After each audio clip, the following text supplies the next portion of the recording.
What's the meaning of consolation?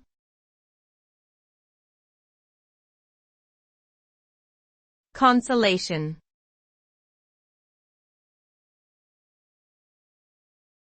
Consolation.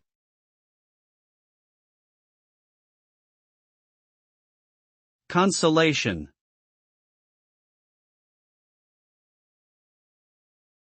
Consolation.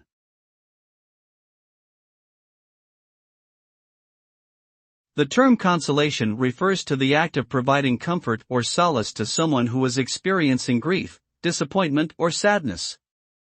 It involves offering words of encouragement and support, as well as empathetic gestures and actions that help alleviate the person's distress. Consolation can bring a sense of closure and peace to those who are struggling emotionally, reinforcing the sense that they are not alone in their struggles. By acknowledging their pain and offering sincere expressions of sympathy and compassion, people can help others feel heard and valued during difficult times.